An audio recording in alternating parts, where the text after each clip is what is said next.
ಎಲ್ರಿಗೂ ನಮಸ್ಕಾರ. ಟೆಕ್ ರಕ್ಷಿತ್ನ 3ನೇ ವೀಕ್ಲಿ ಟೆಕ್ ಅಪ್ಡೇಟ್ಸ್ ಎಪಿಸೋಡ್ಗೆ ಸ್ವಾಗತ. ಸೊ ಎಪಿಸೋಡ್ನ ಶುರು. ಹಾಂ ಸರಿ ಹಾಕ್ತೀನಿ. ಅಯ್ಯೋ, ನೀವು ಬಗ್ಗೆಲ್ಲ ಕೇಳೋ ಅವಶ್ಯಕತೆನೇ ಇಲ್ಲ. ನೀವು ಕೇಳದೇ ಇದ್ರೂ ನಾನು ಹಾಕ್ತೀನಿ. ಖಂಡಿತ ನಂಗೆ ಹಾಕೋಕ್ಕೆ ಇಷ್ಟ. ಖಂಡಿತವಾಗ್ಲೂ ನೀವು ಕೇಳದೇ ಇದ್ರೂ ನಿಮ್ಮ ಪಕ್ಷಕ್ಕೆ ವೋಟ್ ಹಾಕ್ತೀನಿ. Okay sir, thank you. Tata, bye. Sorry, ಅದು ವಿಡಿಯೋ ಮಧ್ಯದಲ್ಲೇ ಕಟ್ಟಾಯಿತು. ಬಿಕಾಸ್ ಎಲೆಕ್ಷನ್ ಟೈಮ್ ಅಲ್ವಾ. ಸೊ ಸುಮಾರು ಪಕ್ಷದವರು ನನಗೆ ಕಾಲ್ ಮಾಡಿ ವೋಟ್ ಹಾಕಿ ಅಂತ ಕೇಳ್ಕೊತಿದ್ದಾರೆ. ಯಾಕಂದರೆ ಅವ್ರಿಗೂ ಗೊತ್ತು ರಕ್ಷಿತ್ ಮತ್ತು ಅವನ ಚಾನಲ್ ಟೆಕ್ ರಕ್ಷಿತ್ ಈಗೇನೋ ಚಿಕ್ಕದಾಗಿದೆ, ಬಟ್ ಮಾಡ್ತಿರೋ ಒಳ್ಳೆ ಕಂಟೆಂಟಿಂದ ಇವರು ಬೇಗ ದೊಡ್ಡ ಮಟ್ಟಕ್ಕೆ ಬೆಳೀತಾರೆ ಅಂತ ಅವ್ರಿಗೆ ಗೊತ್ತು. ಹಾಗಾಗಿ ವೋಟ್ಗೋಸ್ಕರ ಕೇಳ್ಕೊತಿದ್ದಾರೆ. ಆ್ಯಂಡ್ ನೀವು ಈಗಲೇ ನಮ್ಮನ್ನು ಫಾಲೋ ಮಾಡಿ ಆ್ಯಂಡ್ ಬೇರೆಯವ್ರ ಕೈಲೂ ಫಾಲೋ ಮಾಡಿಸಿ. ಇಲ್ಲಾಂದರೆ ಒಳ್ಳೊಳ್ಳೆ ಕ್ವಾಲಿಟಿ ಕಂಟೆಂಟ್ನ ಮಿಸ್ ಮಾಡ್ಕೊತೀರಾ. ಜಾಸ್ತಿ ಬಿಲ್ಡಪ್ ತಗೋಬಿಟ್ನಾ. ಎನಿವೈಸ್, ಇವತ್ತಿನ ಎಪಿಸೋಡ್ನ ಶುರು ಮಾಡೋಣ ಬನ್ನಿ. ಇವತ್ತಿನ ಮೊದಲನೇ ಅಪ್ಡೇಟ್ ಕಾರ್ ಕಂಪ್ನಿ ಹ್ಯುಂಡೈ ಬಗ್ಗೆ. ನೀವು 2D ಬಿಲ್ಬೋರ್ಡ್ ನೋಡಿದ್ದೀರಾ, 3D ಬಿಲ್ಬೋರ್ಡ್ ನೋಡಿದ್ದೀರಾ, ಆದರೆ 4D ನೋಡಿದ್ದೀರಾ? ಸೊ ಹ್ಯುಂಡೈ ಅವರು ಆ ಥರ 4D ಬಿಲ್ಬೋರ್ಡ್ನ ಗುರ್ಗಾಂವ್ ಸಿಟಿಯಲ್ಲಿ ಕ್ರಿಯೇಟ್ ಮಾಡಿದ್ದಾರೆ. ಇದು ಒಂದು 4D ಮೂವಿ ಥರ ಇರುತ್ತೆ. 4D ಮೂವಿಲಿ ನೀವು ಚೇರ್ ಮೇಲೆ ಕುತ್ಕೊಂಡ್ರೆ ಚೇರ್ ಅಲ್ಲಾಡುತ್ತೆ, ಮತ್ತು ಮಳೆ ಬಂದರೆ ವಾಟರ್ ಸ್ಪ್ರಿಂಕಲ್ಸ್ ಮೇಲಿಂದ ಬೀಳುತ್ತೆ. ಸೊ ಇದೇ ಥರ ಹ್ಯುಂಡೈ ಅವರು ಒಂದು ಪ್ಲ್ಯಾಟ್ಫಾರ್ಮ್ ಮಾಡಿದ್ದಾರೆ. ಅದ್ರ ಮೇಲೆ ಆಡಿಯನ್ಸ್ ನಿಂತ್ಕೊಂಡಾಗ ಅದು ಸ್ಕ್ರೀನ್ ಮೇಲೆ ಮೂವ್ಮೆಂಟ್ ಹೆಂಗಿದೆಯೋ ಅದ್ರ ತಕ್ಕಂಗೆ ಆ ಪ್ಲ್ಯಾಟ್ಫಾರ್ಮ್ ಕೂಡ ಮೂವ್ ಆಗುತ್ತೆ. ಆಮೇಲೆ ಅಷ್ಟೇ ಅಲ್ಲದೆ ಸ್ನೋ ಬೀಳೋದು ಮತ್ತು ಒಂಥರ ವಾಟರ್ ಸ್ಪ್ರಿಂಕಲ್ಸ್ ಬೀಳೋದೆಲ್ಲ ಇಲ್ಲವೇ ಆಗುತ್ತೆ. ಸೊ ದ್ಯಾಟ್ ನಿಮಗೆ ಕಾರ್ನ ಒಂದು ಫೀಲ್ ಕೊಡುತ್ತೆ. ಇದು ಒಂಥರ ಪ್ರಾಡಕ್ಟ್ ಎಕ್ಸ್ಪೀರಿಯನ್ಸ್ನ ಎನ್ಹಾನ್ಸ್ ಮಾಡುತ್ತೆ ಅನ್ಕೊತೀನಿ. ಆ್ಯಂಡ್ ಹ್ಯುಂಡೈ ಈ ಥರ ಮಾಡಿರೋದು ಇಂಡಿಯಾ ಬುಕ್ ಆಫ್ ರೆಕಾರ್ಡ್ಸ್ ಮತ್ತು ಏಷ್ಯಾ ಬುಕ್ ಆಫ್ ರೆಕಾರ್ಡ್ಸಲ್ಲಿ ಕೂಡ ಎಂಟ್ರಿ ಆಗಿದೆ. ಬಿಕಾಸ್ ಈ ಥರ ಮಾಡಿರೋದು ಹ್ಯುಂಡೈ ಮೊದಲನೇ ಅವರು. ಸೊ ನೋಡೋಣ ಯಾವ ಕಂಪ್ನೀಸ್ ಇದನ್ನು ಕಾಪಿ ಮಾಡ್ತಾರೆ ಮತ್ತು ಬೇರೆ ಯಾವ ದೇಶದಲ್ಲಿ ಇದನ್ನು ಅಡ್ವರ್ಟೈಸ್ಮೆಂಟ್ಗೆ ಯೂಸ್ ಮಾಡ್ತಾರೆ ಅಂತ. ನೆಕ್ಸ್ಟ್ ಅಪ್ಡೇಟ್ ಆ್ಯಪಲ್ ಬಗ್ಗೆ. ಸೊ ನಿಮಗೆಲ್ಲ ಗೊತ್ತು, ಐಫೋನಲ್ಲಿ ಆ್ಯಪ್ಸ್ನ ಡೌನ್ಲೋಡ್ ಮಾಡ್ಕೋಬೇಕು ಅಂದರೆ ಏನೇ ಇದ್ದರೂ ಆ್ಯಪ್ ಸ್ಟೋರಿಂದ ಮಾತ್ರ ಡೌನ್ಲೋಡ್ ಮಾಡ್ಕೋಬೋದು. ಆದರೆ 2022ಲಿ ಯುರೋಪ್ ಗೌರ್ಮೆಂಟ್ ಅವರು ಡಿಜಿಟಲ್ ಮಾರ್ಕೆಟ್ಸ್ ಆ್ಯಕ್ಟ್ ಅಂತ ಪಾಸ್ ಮಾಡಿದ್ರು. ಸೊ ಇದ್ರ ಗೋಲ್ ಏನಂದರೆ ಕಂಪ್ನಿಗಳ ಮಧ್ಯೆ ಕಾಂಪಿಟೇಷನ್ನ ಫೇರ್ ಆಗಿ ಇಡೋದು. ಉದಾಹರಣೆಗೆ ಆ್ಯಂಡ್ರಾಯ್ಡಲ್ಲಿ ಎಲ್ಲಿಂದ ಬೇಕಾದರೂ ಆ್ಯಪ್ಸ್ನ ಇನ್ಸ್ಟಾಲ್ ಮಾಡ್ಬೋದು. ಆದರೆ ಐಫೋನಲ್ಲಿ ಕೇವಲ ಆ್ಯಪಲ್ ಅವರು ಅಲೋ ಮಾಡೋ ಆ್ಯಪ್ಸ್ನ ಆ್ಯಪ್ ಸ್ಟೋರಿಂದ ಡೌನ್ಲೋಡ್ ಮಾಡ್ಕೋಬೋದು. ಅದಕ್ಕೆ ಗೌರ್ಮೆಂಟ್ ಅವರು ಆ್ಯಪಲ್ ಈಗ ಆಲ್ಮೋಸ್ಟ್ ಮೊನೋಪೋಲಿ ಆಗ್ತಿದೆ ಮತ್ತು ಇದರಲ್ಲಿ ಸ್ವಲ್ಪ ಕಾಂಪಿಟೇಷನ್ ಕೂಡ ಅಷ್ಟಿಲ್ಲ ಅಂತ ಆ್ಯಪಲ್ ಅವ್ರಿಗೂ ಕೂಡ ಈ ರೆಗ್ಯುಲೇಷನ್ನ ಅಪ್ಲೈ ಮಾಡಿದ್ದಾರೆ. ಸೊ ಅದಕ್ಕೇ ಆ್ಯಪಲ್ ಅವರು ಥರ್ಡ್ ಪಾರ್ಟಿ ಆ್ಯಪ್ ಸ್ಟೋರ್ಸ್ನ ಕೂಡ ಅಲೋ ಮಾಡಬೇಕಾಗುತ್ತೆ. ಹಾಗಾಗಿ ಈಗ ರೀಜನಲ್ಲಿ ಮಾತ್ರ ಆ್ಯಪಲ್ ಅವರು ಥರ್ಡ್ ಪಾರ್ಟಿ ಆ್ಯಪ್ ಸ್ಟೋರ್ಸ್ನ ಡೌನ್ಲೋಡ್ ಮಾಡ್ಕೊಳ್ಳೋಕ್ಕೆ ಅಲೋ ಮಾಡಿದ್ದಾರೆ. ಆ್ಯಂಡ್ ಮೊದಲನೇ third party app store alt store ಅಂತ ಕೂಡ ಲಾಂಚ್ ಆಗಿಬಿಟ್ಟಿದೆ. ಸೊ ನೀವು ಇಯರ್ಲಿ $1.5 ಕೊಟ್ಟು ಈ ಆ್ಯಪ್ ಸ್ಟೋರ್ನ ಥ್ರೂ ಅಪ್ಲಿಕೇಶನ್ಸ್ನ ಡೌನ್ಲೋಡ್ ಮಾಡ್ಬೋದು. ಆ್ಯಂಡ್ ಇದು ಹೊಸದಲ್ವಾ, ಸೊ ಇದರಲ್ಲಿ ಆ್ಯಪ್ಸು ಸದ್ಯಕ್ಕೆ ಲಿಮಿಟೆಡ್ ಇದೆ ಮತ್ತು ಸ್ವಲ್ಪ ಇಶ್ಯೂಸ್ ಕೂಡ ಇದೆಯಂತೆ. ಬಟ್ ಯಾವುದೇ ಟೆಕ್ನಾಲಜಿ ಹೊಸದಾದಾಗ ಸ್ವಲ್ಪ ಇಶ್ಯೂಸ್ ಇರುತ್ತೆ ಆ್ಯಂಡ್ ಹೋಗ್ತಾ ಇಂಪ್ರೂವ್ ಆಗುತ್ತೆ. ಗೌರ್ಮೆಂಟು ಈ ಥರ ಮಾಡಿರೋದು ನನಗಂತೂ ಒಳ್ಳೇದನ್ನಿಸ್ತು. ಇಂಡಿಯನ್ ಗೌರ್ಮೆಂಟು ಕೂಡ ಈ ಥರ ಮಾಡಬೇಕು. ಸೊ ದ್ಯಾಟ್ ನಮಗೆ ಒಂಥರ ಫ್ಲೆಕ್ಸಿಬಿಲಿಟಿ ಇರುತ್ತೆ. ನಿಮಗೇನನ್ಸುತ್ತೆ ಕಮೆಂಟ್ಸಲ್ಲಿ ತಿಳಿಸಿ. ನೆಕ್ಸ್ಟ್ ಅಪ್ಡೇಟ್ ಮತ್ತೆ ಆ್ಯಪಲ್ ಕಡೆಯಿಂದ.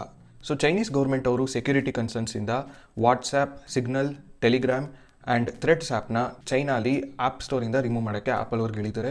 ಆ್ಯಂಡ್ ಈ ಆರ್ಡರ್ಗೆ ಒಬ್ಲೈಜ್ ಆಗಿ ಆ್ಯಪಲ್ ಅವರು ಕೂಡ ಈ ಆ್ಯಪ್ಸ್ನ ರಿಮೂವ್ ಮಾಡಿದ್ದಾರೆ. ವಾಟ್ಸಪ್ಪು, ಥ್ರೆಡ್ಸು ಆಲ್ರೆಡಿ ಚೈನಲ್ಲಿ ಬ್ಲಾಕ್ ಆಗಿತ್ತು, ಬಟ್ ಸ್ಟಿಲ್ VPN ಯೂಸ್ ಮಾಡಿಕೊಂಡು ಆ್ಯಪ್ನ ಡೌನ್ಲೋಡ್ ಮಾಡಿ ಯೂಸ್ ಮಾಡ್ಬೋದಾಗಿತ್ತು. ಆದರೆ ಈಗೇನು ಮಾಡಿದ್ದಾರೆ, ಚೈನೀಸ್ ವರ್ಷನ್ ಆಫ್ ಆ್ಯಪ್ ಸ್ಟೋರಿಂದನೇ ಅದನ್ನು ರಿಮೂವ್ ಮಾಡಿಬಿಟ್ಟಿದ್ದಾರೆ. ಸೊ ಆ್ಯಪ್ಸ್ನ ಹೊಸದಾಗಿ ಡೌನ್ಲೋಡ್ ಮಾಡೋಕ್ಕಾಗಲ್ಲ. ಆದರೆ ಆಲ್ರೆಡಿ ಯಾರು ಡೌನ್ಲೋಡ್ ಮಾಡಿದಾರೋ ಅದನ್ನು VPN ಯೂಸ್ ಮಾಡಿಕೊಂಡು ಸ್ಟಿಲ್ ಯೂಸ್ ಮಾಡ್ಬೋದು. ಬಟ್ ಏನಾಗುತ್ತೆ, ಆ್ಯಪ್ಸು ಹೋಗ್ತಾ ಹಳೇದಾಗುತ್ತೆ. ಸೊ ಅದಕ್ಕೆ ಅಪ್ಡೇಟ್ ಸಿಗೋಲ್ಲ. ಆಗ ಎವೆನ್ಚುಲಿ ಅದು ಹಳೇದಾಗ್ತಾ ಇನ್ಕಾಂಪ್ಯಾಟಿಬಲ್ ಆಗಿ ಡೆಡ್ ಆಗುತ್ತೆ. ಆದರೆ ಫೇಸ್ಬುಕ್ಕು, ಇನ್ಸ್ಟಾಗ್ರಾಮೂ ಮೆಟಾ ಪ್ಲಾಟ್ಫಾರ್ಮ್ ಅವ್ರದ್ದೇ. ಬಟ್ ಇದನ್ನೆಲ್ಲ ಬ್ಯಾನ್ ಮಾಡಿಲ್ಲ.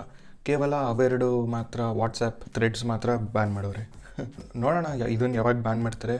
ಮತ್ತು ಚೈನಾ ಅವರು ಈ ಥರ ಈ ಆ್ಯಪ್ಸ್ನ ಬ್ಯಾನ್ ಮಾಡಿರೋದ್ರಿಂದ ಅಮೇರಿಕಾ ಅವರು ಟಿಕ್ಟಾಕ್ ಬ್ಯಾನ್ ಮಾಡ್ತಾರ ಏನೋ ನೋಡಬೇಕು. ಡಿಜಿಟಲ್ ವಾರ್ ನಡೀತಿದೆ ಒಂಥರ ಇಲ್ಲಿ. ನೆಕ್ಸ್ಟ್ ನ್ಯೂಸ್, ಎಕ್ಸ್ ಅವರು ಎಂಗೇಜ್ಮೆಂಟ್ ಫಾರ್ಮಿಂಗ್ ಮಾಡ್ತಿರೋ ಅಕೌಂಟ್ಸ್ನ ಬ್ಯಾನ್ ಮಾಡಬೇಕು ಅಂತ ಇದ್ದಾರೆ. ಸೊ ಎಂಗೇಜ್ಮೆಂಟ್ ಫಾರ್ಮಿಂಗ್ ಅಂದರೆ ನೀವು ಕೆಲವು ಸೋಷಿಯಲ್ ಮೀಡಿಯಾ ಅಕೌಂಟ್ಸ್ನ ನೋಡಿರ್ತೀರ, ಅವ್ರಿಗೆ ಫಾಲೋವರ್ಸ್ ತುಂಬ ಜಾಸ್ತಿ ಇರ್ತಾರೆ ಮತ್ತು ಅದೇ ಥರ ಪೋಸ್ಟ್ಗೂ ಲೈಕ್ಸ್ ಮತ್ತು ಶೇರ್ಸು ಜಾಸ್ತಿ ಇರುತ್ತೆ.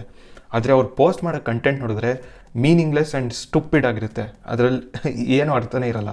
ಬಟ್ ಆದ್ರೂ ಅದಕ್ಕೆ ಒಳ್ಳೆ ಎಂಗೇಜ್ಮೆಂಟ್ ಸಿಗುತ್ತೆ. ಇದಕ್ಕೆ ಕಾರಣ ಈ ಅಕೌಂಟ್ಸ್ ಎಲ್ಲ ಬೇರೆ ಕಡೆ ಪ್ರಮೋಷನ್ ಮಾಡಿಸ್ತಾರೆ. ಲೈಕ್ ಇವರು ಬೇರೆ ಅಕೌಂಟ್ ಹತ್ರ ಹೋಗಿ ನಾನು ನಿಮ್ಮ ಪೋಸ್ಟ್ನ ಲೈಕ್ ಮಾಡ್ತೀನಿ, ಸೊ ನೀವು ನಂದನ್ನು ಮಾಡಿ ಅಂತ ಹೋಗಿ ಕೇಳ್ಕೊಳ್ಳೋದು. ಇಲ್ಲ ಕೆಲವು ಡಿಜಿಟಲ್ ಏಜೆನ್ಸಿ ಹತ್ರ ಟೈಅಪ್ ಆಗಿ ಪ್ರಮೋಷನ್ ಮಾಡಿಸೋದು. ಇಲ್ಲ ಯಾವುದಾದ್ರೂ ಇದೇ ಥರ ಕಾಮನ್ ಗ್ರೂಪ್ಸ್ ಇರುತ್ತೆ ಪ್ರಮೋಷನ್ ಪರ್ಪಸಸ್ಗೆ, ಅಲ್ಲಿ ಜಾಯ್ನ್ ಆಗಿ ಎಲ್ಲರ ಹತ್ರನೂ ಕೇಳ್ಕೊಳ್ಳೋದು ನನ್ನ ಪೋಸ್ಟ್ನ ಲೈಕ್ ಮಾಡಿ ಶೇರ್ ಮಾಡಿ ಅಂತ. ಸೊ ಈ ಥರ ಎಲ್ಲ ನಾನ್ ಜೆನ್ಯೂನ್ ಎಂಗೇಜ್ಮೆಂಟ್ ಜಾಸ್ತಿ ಆಗ್ತಿದೆ ಟ್ವಿಟರಲ್ಲಿ. ಹಾಗಾಗಿ ಎಲಾನ್ ಮಸ್ಕನ್ನು AI ಯೂಸ್ ಮಾಡಿಕೊಂಡು ಈ ಅಕೌಂಟ್ಸ್ನ ಬ್ಯಾನ್ ಮಾಡಬೇಕು ಅಂತ ಇಲ್ಲಿ ಹೇಳಿದ್ದಾರೆ. ಸೊ ಮಸ್ಕಣ್ಣ ಪ್ರಕಾರ ಇದರಿಂದ ಸ್ಪ್ಯಾಮ್ ಮತ್ತು ಸ್ಟೋಲನ್ ಕಂಟೆಂಟ್ ಕಡಿಮೆ ಆಗುತ್ತೆ ಮತ್ತು ಯೂಸರ್ ಎಕ್ಸ್ಪೀರಿಯೆನ್ಸು ಚೆನ್ನಾಗಾಗುತ್ತಂತೆ. ಒಂಥರ ಒಳ್ಳೆಯದೇ ಮಾಡೋದು, ಬಿಕಾಸ್ ಯೂಸ್ಲೆಸ್ ಕಂಟೆಂಟ್ ಹೆಂಗಿದ್ರೂ ಯೂಸ್ಲೆಸ್ಸೇ. ಸೊ ಅದು ಪ್ಲ್ಯಾಟ್ಫಾರ್ಮಿಂದ ಡಿಲೀಟ್ ಮಾಡಿದ್ರೇ ಒಳ್ಳೆಯದು. ಇವತ್ತಿನ ಕೊನೆ ಸುದ್ದಿ, ಮೆಟಾ ಪ್ಲ್ಯಾಟ್ಫಾರ್ಮ್ಸ್ ಅವರು ಅವರ AI ಚಾಟ್ಬೋಟ್ನ ಇಂಡಿಯಾ ಮತ್ತು ಸಮ್ ಪಾರ್ಟ್ಸ್ ಆಫ್ ಆಫ್ರಿಕಲ್ಲಿ ಟೆಸ್ಟ್ ಮಾಡ್ತಿದ್ದಾರಂತೆ. ಸುಮಾರು ದೊಡ್ಡ ದೊಡ್ಡ ಕಂಪ್ನಿಗಳು ಆಲ್ರೆಡಿ ಅವರ AI ಜೊತೆ ಮಾರ್ಕೆಟಿಗೆ ಬಂದುಬಿಟ್ಟಿದ್ದಾರೆ. ಆದರೆ ಎಲ್ಲೋ ಒಂದು ಕಡೆ ಈ ಮೆಟಾ ಪ್ಲ್ಯಾಟ್ಫಾರ್ಮ್ಸ್ ಇದೆಯಲ್ಲ, ವಾಟ್ಸಾಪ್, ಫೇಸ್ಬುಕ್ ಮತ್ತು ಇನ್ಸ್ಟಾಗ್ರಾಮ್ ಪೇರೆಂಟ್ ಕಂಪ್ನಿ, ಇವರು ಒಂದು ಸ್ವಲ್ಪ AI ರೇಸಲ್ಲಿ ಹಿಂದೆ ಇದ್ದರು. ಆದರೆ ಈಗ ಇವರುವೇ ಅವರ ಸ್ವಂತ AI ಚಾಟ್ಬೋಟ್ನ ಮಾರ್ಕೆಟ್ಗೆ ತರಬೇಕು ಅಂತ ಟೆಸ್ಟ್ ಮಾಡ್ತಿದ್ದಾರೆ. ಈ AIನ ಅವರು ಸೋಷಿಯಲ್ ಮೀಡಿಯಾ ಆ್ಯಪ್ಸಲ್ಲಿ ಇಂಟಿಗ್ರೇಟ್ ಮಾಡಬೇಕು ಅಂತ ಇದ್ದಾರೆ. ಸೊ ಅದನ್ನು ನಾವು ಟೆಕ್ಸ್ಟ್ ಮತ್ತು ಇಮೇಜ್ ಜನರೇಷನ್ಗೆ ಯೂಸ್ ಮಾಡ್ಬೋದಂತೆ.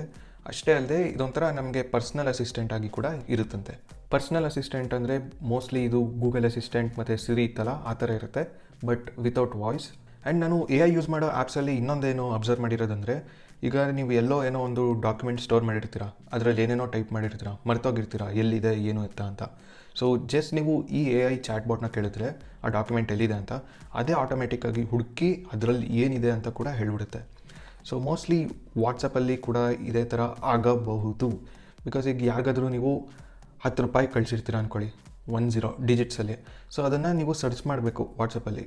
ಸೊ ಸರ್ಚ್ ಮಾಡಿದಾಗ ನೀವು TEN ಅಂತ ಆಲ್ಫಾಬಿಟ್ಸಲ್ಲಿ ಸರ್ಚ್ ಮಾಡ್ತೀರಾ.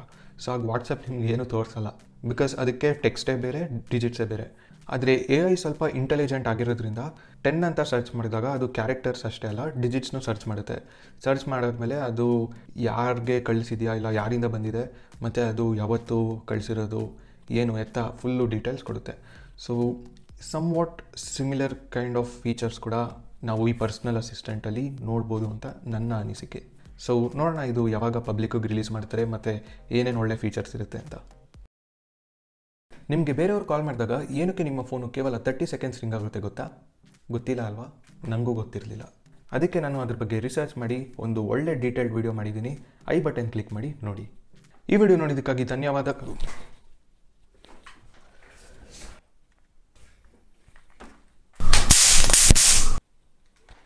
ಸಮ್ಮರ್ ಆದರೆ ಸಾಕು, ಸೊಳ್ಳೆಗಳು ತುಂಬ ಜಾಸ್ತಿ ಆಗಿಬಿಡುತ್ತೆ.